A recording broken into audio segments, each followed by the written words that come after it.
My name is Alexandra Martinez, and for the last 6 years, my family has treated my career like an embarrassing secret they're forced to acknowledge at holidays. It started when I graduated from Yale Law School at 25. My father had been so proud, his daughter the lawyer. My older sister Emma had gone into marketing, which Dad tolerated but never really celebrated. But law was prestigious. Law was respectable. Then I told them where I'd be working. The public defender's office, my father repeated, his face falling. In the Bronx. Dad. It's an incredible opportunity. Alexandra, you graduated third in your class from Yale. You had offers from every major firm in Manhattan. Sullivan and Cromwell wanted you. Cravath wanted you. And you're choosing to defend criminals for $63,000 a year. I'm choosing to defend people who can't afford representation. It's constitutional work, Dad. It matters. My mother had put her hand on his arm. Richard, maybe it's just for a year or two. Like a fellowship. But it wasn't just for a year or two. I spent 6 years as a public defender handling everything from misdemeanors to murder cases. I worked 100-hour weeks, fought against prosecutors with unlimited resources, and won more cases than I lost. I became known in the Bronx as the firewall. Because no matter how strong the prosecution's case seemed, I'd find a way through. My family never understood it. Every holiday gathering was the same. My sister Emma would talk about her marketing campaigns for luxury brands, her salary increases, her corner office with a view of Central Park. My parents would beam with pride. Then they'd turn to me. Still working with criminals, Alex? They're called defendants, Mom. And yes. When are you going to move to a real firm? Emma's boyfriend knows some partners at. I'm happy where I am. The disappointment was always palpable. 3 years ago, Emma started dating Trevor Williams. Trevor was a federal prosecutor in the Southern District of New York. And my father loved him instantly. Here was a lawyer who put criminals away instead of defending them. Here was someone who made $185,000 a year at 32. Here was the legal career my father had wanted for me. Trevor is going places, Dad would say at every opportunity. The U.S. Attorney's Office is grooming him for bigger things. Maybe even a judgeship someday. He wasn't wrong. Last year, at 35, Trevor had been nominated to the Federal District Court for the Southern District of New York. At 35. It was almost unheard of. Most federal judges weren't appointed until their late 40s or 50s. My father had thrown a celebration dinner the night Trevor's nomination was announced. Champagne, speeches, toasts about how Trevor represented the best of the legal profession. I'd sat quietly at the end of the table, listening to my father praise the man who'd been on the opposite side of 3 of my cases. Trevor had won 2 of them. I'd won one. A complete dismissal that had made the New York Times because of the prosecutorial misconduct I'd exposed. Trevor and I never spoke about our courtroom encounters at family dinners. It was an unspoken rule. My family wanted to believe we were both lawyers just doing different things. They didn't want to acknowledge that we were adversaries. But we were. What my family didn't know, what I'd carefully kept from them, was that 6 months ago, everything had changed. 6 months ago, I'd received a call from Senator Patricia Chen's office. Ms. Martinez, the senator would like to meet with you regarding a judicial vacancy. I'd assumed it was about recommending someone else. I'd worked with dozens of talented attorneys who deserved recognition. But when I arrived at the senator's Manhattan office, she got straight to the point. Alexandra, how would you feel about a federal judgeship? I'd stared at her. I'm sorry, what? Judge Morrison is retiring from the Second Circuit Court of Appeals. It's one of the most important courts in the country, just below the Supreme Court. I'm looking for someone brilliant, principled, and unafraid of powerful interests. Your name keeps coming up. Senator, I'm 31 years old. I'm a public defender. Federal appellate judges are usually older white men from corporate firms, yes. Which is exactly why we need to change that pattern. You've argued and won 15 appellate cases. You've exposed corruption in 3 prosecutors' offices. You've written articles on constitutional law that have been cited in Supreme Court opinions. And you're fearless. She'd slid a folder across her desk. This is a letter of support from the Chief Judge of the Second Circuit. This is a letter from the Dean of Yale Law. This is a letter from the New York Civil Liberties Union. This is a letter from 20 public defenders across 3 states. Everyone I've spoken to says the same thing. You're the best legal mind of your generation. I'd opened the folder with shaking hands. The letters were glowing. The dean of Yale had written, "In 30 years of teaching, I have never encountered a legal mind as sharp or a moral compass as true as Alexander Martinez's. I don't know what to say. Say you'll accept the nomination." The process had moved incredibly fast. The senator had connections. The timing was right. The president needed a win on judicial appointments and my record was unimpeachable. I was young, yes, but my work spoke for itself. The FBI background check was thorough. The American Bar Association rated me well qualified. Their highest rating. The Senate Judiciary Committee hearing was scheduled for 3 months out. I told no one. Not my family, not my colleagues at the public defender's office, not my closest friends. Judicial nominations could fall apart for countless reasons. A past client causing controversy, a political shift, an opposition campaign. I didn't want to celebrate prematurely. Then 2 weeks ago I'd been confirmed by the Senate. 67 to 33. A strong bipartisan vote. Yesterday I'd been sworn in as the youngest judge ever appointed to the Second Circuit Court of Appeals. At 31 years old. The ceremony had been private, attended only by the Chief Justice, Senator Chin, and a few clerks. The press release would go out Monday morning. Until then, I was under strict orders to keep it confidential. The Chief Justice wanted to coordinate media strategy around several judicial appointments being announced simultaneously. My chambers were ready.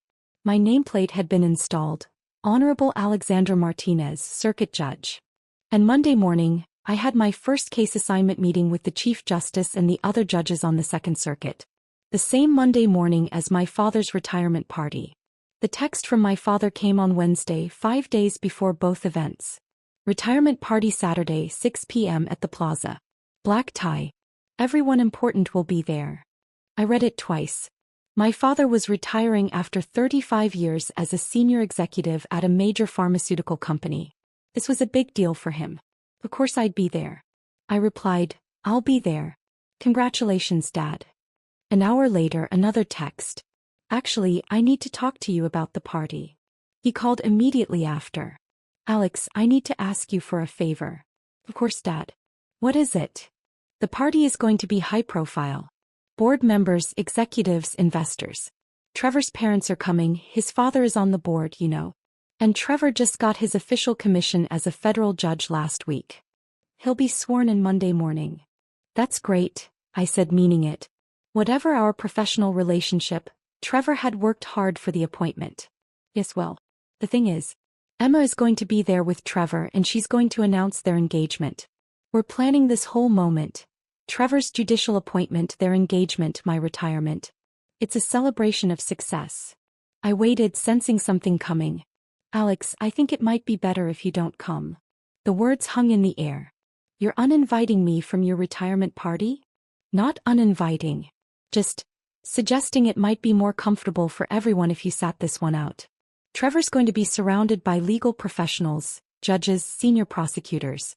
And you're still with the public defender's office. It creates an awkward contrast." "An awkward contrast," I repeated slowly. "You defend the people Trevor prosecuted, Alex. You've been on opposite sides in court. It's going to raise questions, create uncomfortable conversations. Emma specifically asked me to make sure the focus stays on her and Trevor." "Emma asked you to uninvite me?" "She said having you there would complicate her night. People know you two are sisters. They'll ask about you." "And what's she supposed to say?" "My sister defends criminals for poverty wages while my fiancé puts them away and just became a federal judge. It's not a good look for her." I took a breath, forcing myself to stay calm. "Dad, I've never missed a major family event. This is your retirement after 35 years. I know and I appreciate that. But Alex, you have to understand, this is Emma's night too.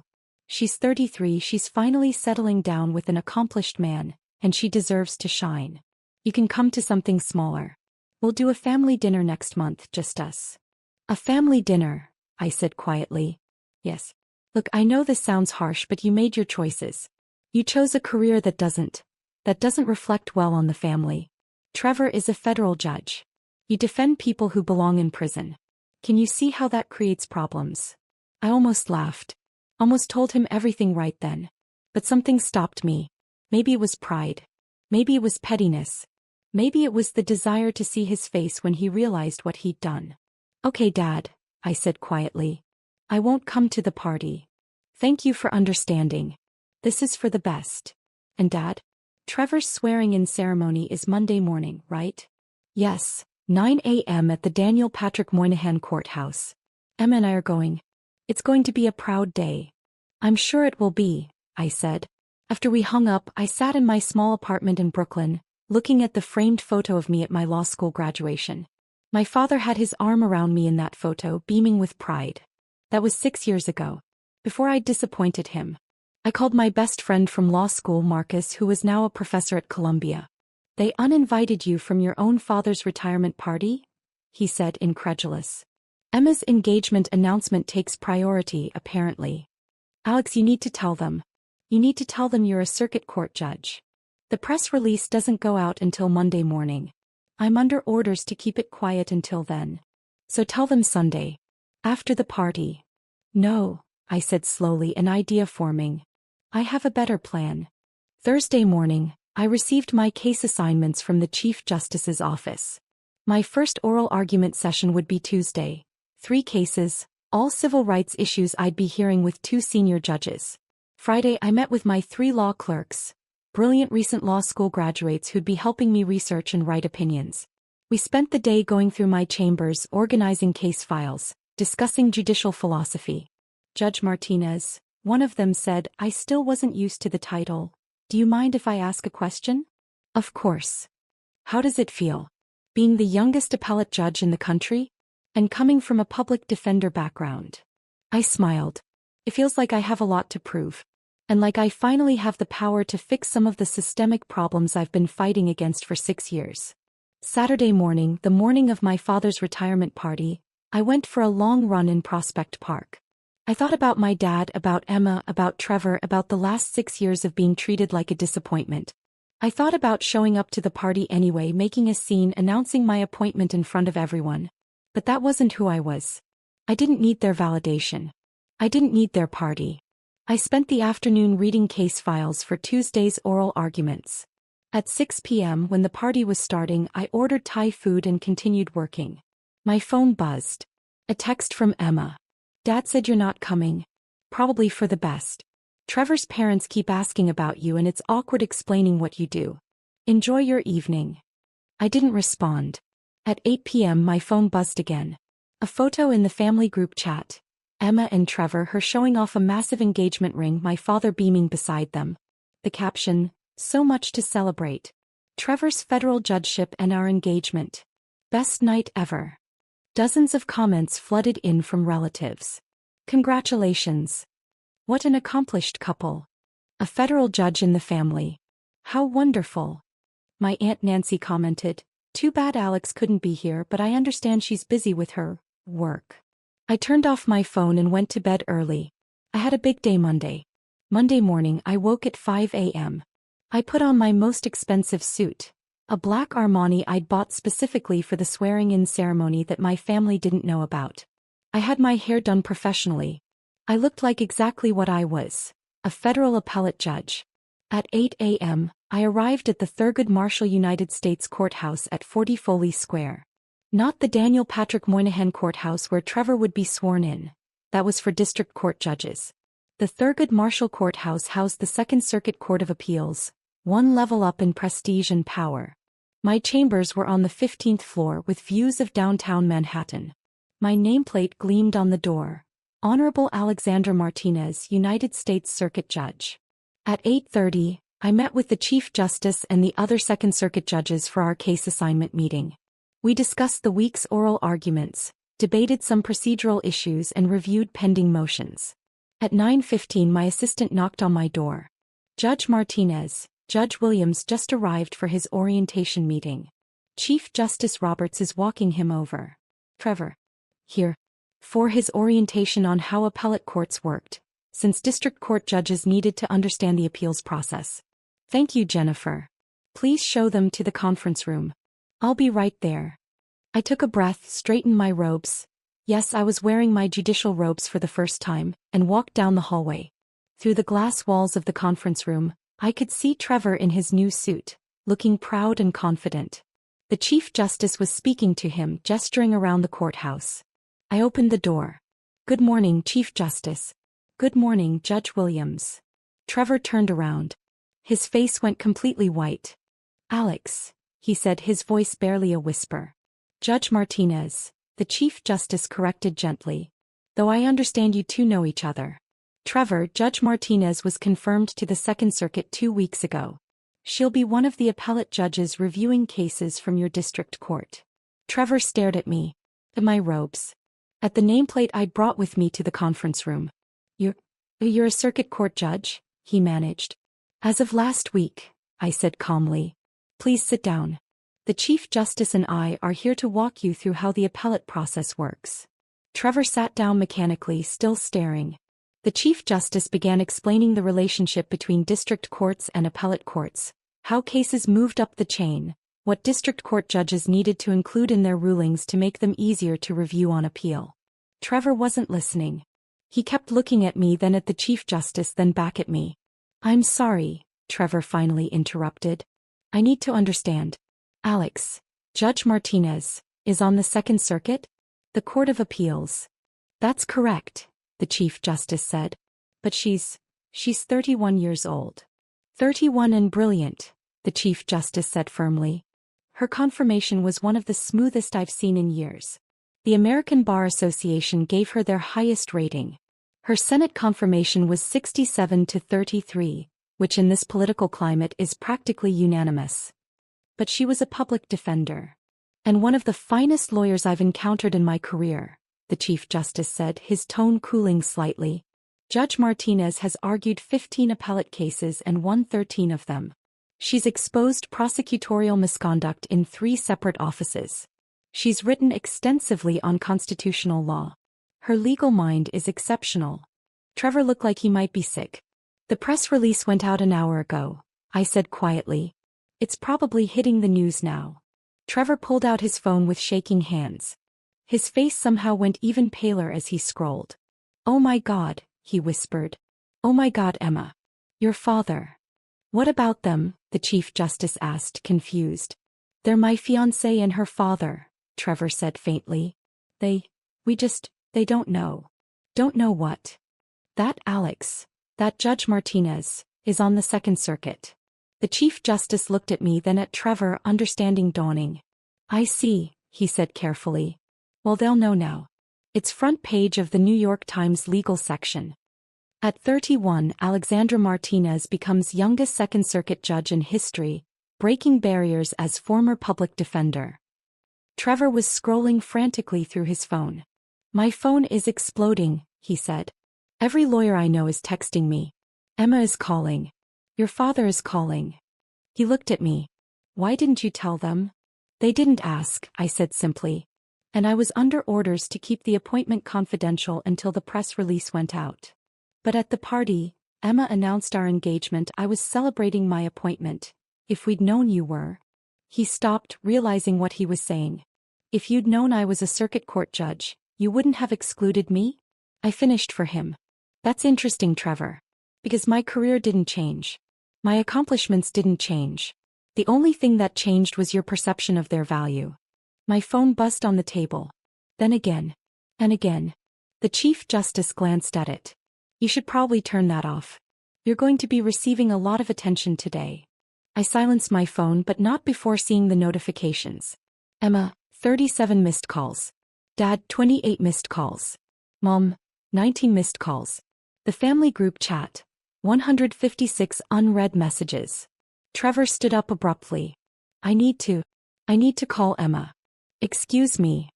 He practically ran from the conference room. The Chief Justice looked at me with something like sympathy. "Family complications?" he asked. "You could say that. For what it's worth, Judge Martinez, you earned this position entirely on your merit. Whatever your family dynamics, that doesn't change." "Thank you, Chief Justice. Now, shall we discuss your first oral arguments? You have 3 cases Tuesday and they're all significant." We spent the next hour going through the cases. By the time we finished, my phone showed 94 missed calls and over 200 text messages. At 11 a.m. Jennifer knocked again. Judge Martinez, there are reporters in the lobby. They want an interview about your appointment. And there's a woman claiming to be your sister demanding to see you. Tell the reporters I'll issue a statement this afternoon. And tell my sister that I'm in a judicial proceeding and cannot be disturbed. Yes, ma'am. At noon I finally checked my messages. Emma's text had progressed from confused to angry to panicked. Alex, call me now. Why didn't you tell us? Trevor is humiliated. Everyone at his swearing-in ceremony was talking about you instead of him. Dad is in shock. How could you do this to us? You deliberately let us exclude you from the party knowing you were a circuit court judge? This is so typical of you. Making everything about yourself. My father's messages were similar. Alexandro, we need to talk immediately. I just read the New York Times. Is this real? Do you have any idea how humiliating this is? Everyone at the party was there Saturday. Now they're all calling asking why we didn't mention your appointment. People think we didn't know our own daughter was appointed to the Second Circuit. We look like fools. My mother's messages were the most emotional. Alex, please call. Your father is devastated. Emma's crying. This is a disaster. Why didn't you tell us? We could have celebrated together. Please, sweetheart, we need to fix this. The family group chat was pure chaos. Aunt Nancy, did everyone know about Alex except us? Uncle Frank, a circuit court judge. That's higher than Trevor's position. Cousin Maria, wait, I'm confused. I thought Alex was just a public defender. Emma, she was. She deliberately hid this from us. Uncle Frank, actually this is incredible. A Second Circuit judge at 31? That's historic. Emma, that's not the point. Uncle Frank, I think that's exactly the point. I turned off my phone and went to lunch with two of my new colleagues, senior judges who'd been on the Second Circuit for over a decade. We heard about your family situation, Judge Chen said kindly. Courthouses are small communities. Word travels. It's complicated, I said. It always is, Judge Robertson added. For what it's worth, I've read your work. Your appellate briefs from your public defender days are taught at Harvard Law now. You deserve to be here. Thank you. And between us? Judge Chen leaned in. Trevor Williams is a fine district court judge, but he's not Second Circuit material. Not yet, maybe not ever. You are. Don't let family politics make you doubt that. By Tuesday morning, the story had exploded. The New York Times ran a feature. From public defender to federal appellate judge, Alexandra Martinez's unlikely journey. The Washington Post published an op-ed, Why We Need More Judges Like Alexandra Martinez. NPR interviewed Senator Chen, who praised my extraordinary legal mind and unwavering commitment to justice. CNN ran a segment about the historic nature of my appointment. The youngest Second Circuit judge ever, one of the few former public defenders on any federal appellate court. And buried in all the coverage was a small but telling detail. Judge Martinez's sister Emma is engaged to Judge Trevor Williams, who was sworn in to the Southern District of New York on Monday. The Martinez family was unavailable for comment. My phone never stopped ringing. I kept it off. Instead, I focused on my work. Tuesday morning, I heard my first oral arguments. 3 cases, each involving civil rights violations. I asked sharp questions, challenged both sides' arguments, and felt the weight of the responsibility I now carried. After the arguments, Judge Robertson found me in my chambers. You were exceptional up there, he said. Tough questions, clear thinking, genuine engagement with the issues. You're a natural. Thank you. It felt heavy. Yes. Good. It should. You're deciding people's lives, their rights, their futures. The day it stops feeling heavy is the day you should step down. That evening, my mother appeared at the courthouse. Security called my chambers. Judge Martinez, there's a Catherine Martinez in the lobby. She says she's your mother. I hesitated. Then, send her up. My mother arrived looking exhausted. She'd been crying. Alex, she said, her voice breaking. Please. We need to talk. I gestured for her to sit. Your father didn't mean to hurt you, she began. He just didn't understand. Didn't understand what, Mom? That I was qualified. That I was successful. That I deserved respect. We thought you were throwing your career away. Public defenders don't become judges. They just don't. Except I did. You never told us you were even being considered for a judgeship. Because you never asked about my career except to tell me I'd wasted it. You never asked about my cases, my wins, my accomplishments. You compared me to Trevor and found me lacking without ever actually looking at what I'd achieved. My mother was crying now. Your father uninvited you from his party because he was ashamed of you. And now everyone knows he uninvited a Second Circuit judge from his retirement party. He's mortified. He should be. Alex. Mom, I love you. But I'm tired of apologizing for being a disappointment when I've accomplished something extraordinary. I'm one of the most powerful judges in the country. I'm 31 years old. I got here because I was brilliant and principled and worked harder than anyone around me. And you missed it because you were too busy being embarrassed by me. We want to make this right. How? By being proud of me now that other people are impressed? By celebrating me now that it's socially advantageous. She didn't have an answer. I need you to leave, Mom. I have work to do. When can we see you? When can we talk properly? I don't know. I'll call you when I'm ready. After she left, I stood at my window looking out over Manhattan. The city where I'd spent 6 years being treated like a failure by my family while quietly building something remarkable. My phone buzzed. I turned it back on to check messages from my clerks. One text stood out. From Trevor. Alex, I need to talk to you. Not about family stuff. About a case. I called him back. What case? I have a criminal matter coming before me next week. The defendant is claiming prosecutorial misconduct. Her attorney is citing 3 cases where you exposed similar problems when you were a public defender. I've read the motion. It's compelling. And I think she's right. I think the prosecution cut corners. But if I rule in her favor, the U.S. Attorney's Office is going to appeal. To the Second Circuit. To you, potentially. So you want to know how I'd rule? No. I want to know. I want to know if I can be the kind of judge who makes the right call even when it's politically uncomfortable. The way you did for 6 years. I was quiet for a moment.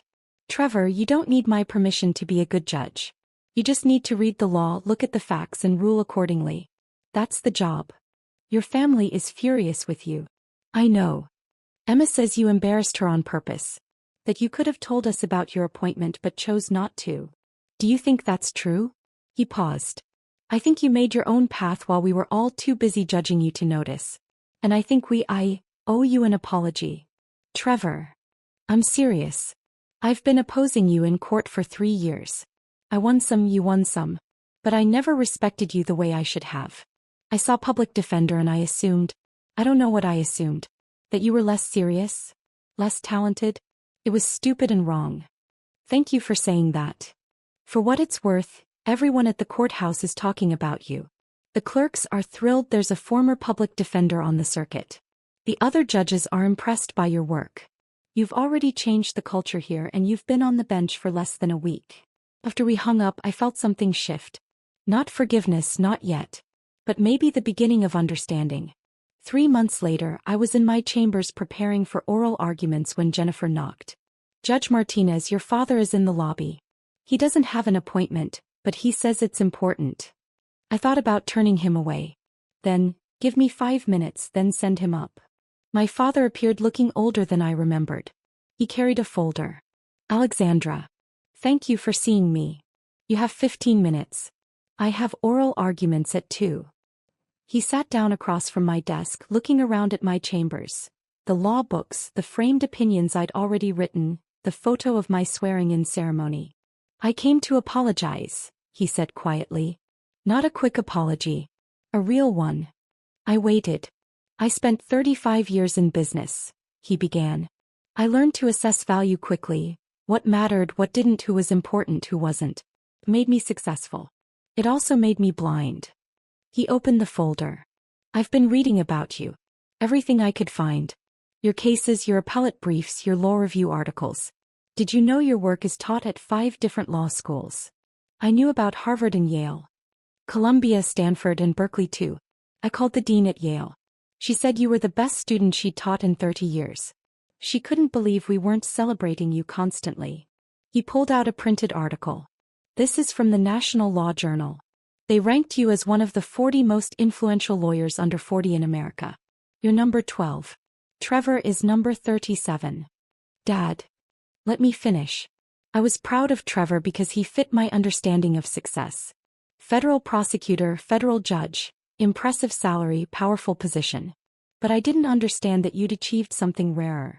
You changed the system. You protected people who had no one else.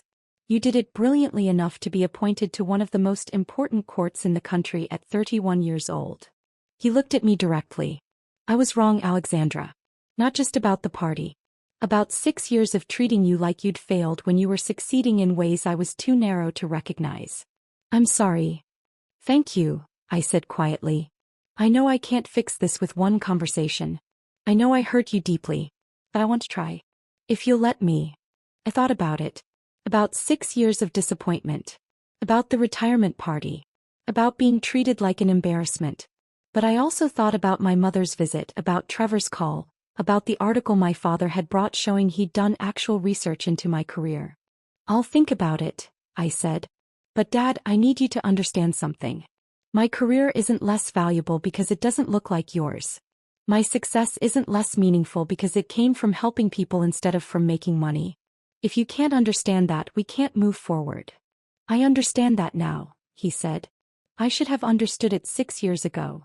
After he left, I returned to preparing for oral arguments. The case involved qualified immunity, whether police officers could be sued for constitutional violations. It was exactly the kind of systemic issue I'd fought against as a public defender. Now I had the power to change it. That evening I had dinner with Marcus, my law school friend who'd supported me through everything. How does it feel? He asked. 3 months in. Heavy, I said. Important. Right. Your family. Getting there. Maybe. Slowly. And you? Are you happy? I thought about my chambers, my clerks, my colleagues. About the oral arguments where I pushed lawyers to defend their positions. About the opinions I was writing that would shape constitutional law. About waking up every day knowing I was doing exactly what I was meant to do. Yes, I said. I'm happy. My phone buzzed. A text from Emma. Can we meet for coffee? I owe you an apology. A real one. I stared at the message for a long moment. Then I typed, Saturday at 10? There's a place in Brooklyn I like. Her response was immediate. I'll be there. Thank you, Alex. I set my phone down and looked out at the Manhattan skyline, the same view I'd seen from my chambers every day for 3 months. My family had thought I was an embarrassment. They'd excluded me, dismissed me, treated my career like a failure. But I'd built something extraordinary.